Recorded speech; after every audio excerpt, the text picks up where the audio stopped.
చిన్నప్పటి నుంచి దేవుని మందిరాలకి సండే స్కూల్కి వెళ్ళాలి. తింటారా? సండే స్కూల్కి వెళ్ళాలి, ప్రార్థనకి వెళ్ళాలి. అక్కడ ఏమవుతుందంటే దేవుని జ్ఞానం వస్తుంది, దేవుడు ఆలోచన.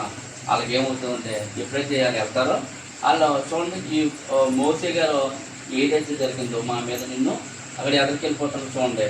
ఈ సంగతి బయలు పడినుకొని భయపడి పరో ఆ సంగతి విని మోసేని చంప చూసింది. కానీ మోసే పరో ఎదుటి నుండి పారిపోయి విద్యాన దేశంలో తెలిసిపోయి ఒక బావి వద్ద కూర్చొని చూసారా. చూసారా, ఎప్పుడైతే ఒక అన్న కోల్పోయినా సరే మనకి వేరే దారి తిరుగుతాడు దేవుడు. ఏం చేస్తాడంట? ఓ దారి మూసేస్తే దేవుడు ఏం చేస్తాడంట? ఏం దారి తిరుగుతాడు చెప్పండి? అనేక దారిలో దేవుడు ఏం చేస్తాడంట? జరుగుతుంది. ఇప్పుడు చూడండి, ఇక్కడ పరిస్థితి ఏమైంది? తారుమారు అయిపోయింది. చంపితే అక్కడ ఏమైంది? వేరే ఫాలో ఏం చేశాడంటే చంపుదని చూశారంట. ఇప్పుడు ఏం చేస్తాడు? ఆరిపోయాడు వేరే దేశం.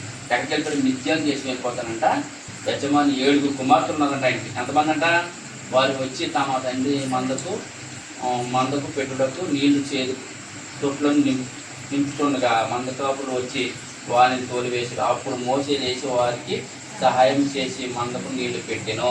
ఇలా సహాయం చేసే గుణం ఎప్పుడైతే అవన్నీ ఎక్కడి నుంచి వచ్చినాయి? అన్నీ ఎవ్రీలు దేవుళ్ళో ఉన్న వాళ్ళకి ఎప్పుడైతే మనం చేసిన మంచి తిరిగి ఏం చేద్దంట?